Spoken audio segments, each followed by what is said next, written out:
नमस्कार, जय श्री कृष्ण। मेरा नाम है जोशी आशीष और आप देखना शुरू कर चुके हैं ज्योतिष की दुनिया का आपका अपना YouTube channel the Rudra astrology. आज हम बात करने वाले हैं बसंत पंचमी के मुहूर्त के बारे में।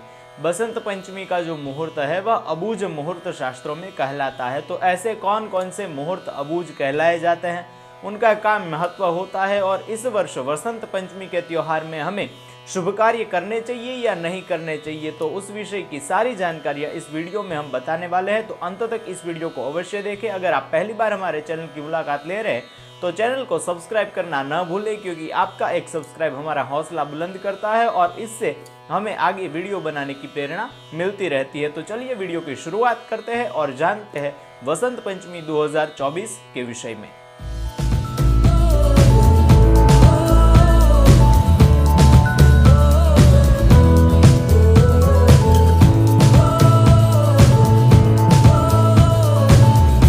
सबसे पहले बसंत पंचमी के मुहूर्त की बात करें तो बसंत पंचमी है वह माघ महीने की शुक्ल पक्ष की पंचमी तिथि को मनाई जाती है और हमारे शास्त्र में वैदिक के हिसाब से 3.5 मुहूर्त है वह शुभ अबूझ मुहूर्त बताए गए हैं। उनमें कौन कौन से मुहूर्त हैं, सबसे पहले बताएं तो अक्षय तृतीया का दिन है, उसे अबूझ मुहूर्त बताया जाता है। दूसरा मुहूर्त दशहरे का विजयादशमी है, उस दिन को भी अबूझ मुहूर्त हमारे शास्त्रों में बताया गया है। तीसरा मुहूर्त बताया है नूतन वर्ष आरंभ, मतलब कि चैत्र शुक्ल प्रतिपदा का दिन है, वह भी एक अबूझ मुहूर्त है। और आधा दिन 3.5 मुहूर्त मतलब आधा दिन बताया गया है कि कार्तिक शुक्ल प्रतिपदा का जो दिन है गोवर्धन पूजा वाला, वो सुबह से लेकर मध्याह्न तक का समय है, उसे शास्त्रों में अबूझ मुहूर्त बताया गया है। तो यह 3.5 मुहूर्त है वह वैदिक शास्त्रों के हिसाब से अबूझ मुहूर्त होते हैं, परंतु लौकिक रीत के हिसाब से, रीत रिवाजों के हिसाब से कुल 6 मुहूर्त ऐसे शास्त्रों में बताए हैं कि जिसे अबूझ मुहूर्त की संज्ञा दी गई है। उसकी बात करें तो सबसे पहला आता है बसंत पंचमी, अर्थात माघ शुक्ल पंचमी तिथि के दिन वसंत पंचमी का त्योहार मनाया जाता है, जिसे अबूझ मुहूर्त कहा जाता है। दूसरा है फुलेरा दूज।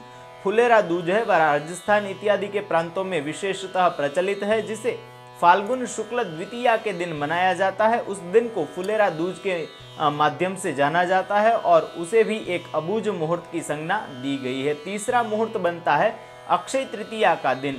वैशाख शुक्ल तृतीया का दिन है, जिसे परशुराम जयंती भी कहा जाता है। अक्षय तृतीया का दिन है, उसे भी शास्त्रों में अबूझ मुहूर्त बताया गया है।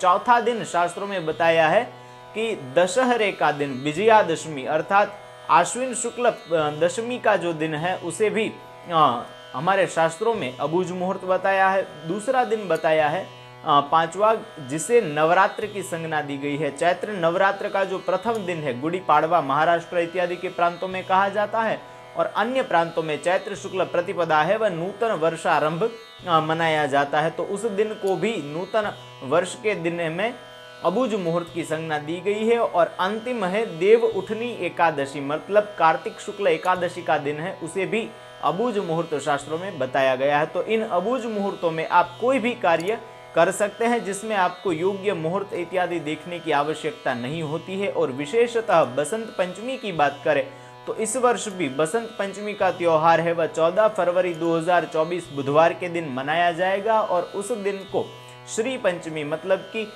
लक्ष्मी नारायण की उपासना के लिए सर्वोत्तम बताया है। और बिहार, बंगाल इत्यादि प्रांतों में इस दिन में विशेषतः सरस्वती देवी की पूजा की जाती है। तो वह भी एक बहुत ही बड़ा दिन शास्त्रों में बताया है। बसंत पंचमी के दिन शास्त्रों के हिसाब से अस्याम रति कामयोः पूजा कर्तव्या, अर्थात रति और कामदेव की पूजा करने का विशेषतः प्रसंग बसंत पंचमी के विषय में देखने मिलता है, क्योंकि इसी दिन से वसंत ऋतु का आरंभ होता है। वसंतोत्सव है उसका प्रारंभ भी इसी दिन से होता है, इसीलिए इस दिन को बहुत ही महत्व शास्त्रों में दिया गया है। और आगे बात करें तो इस वर्ष में भी गृह प्रवेश, यज्ञोपवीत इत्यादि संस्कारों के मुहूर्त है वह हमें बसंत पंचमी के ऊपर देखने मिल रहे हैं।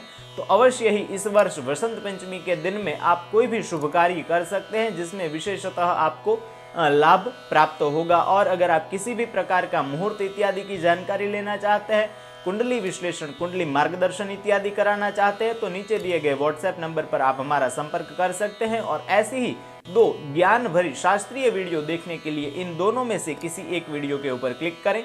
जल्द ही मिलते हैं ऐसी ही शास्त्रीय जानकारियों के साथ, तब तक के लिए धन्यवाद। जय श्री कृष्ण, वंदे मातर।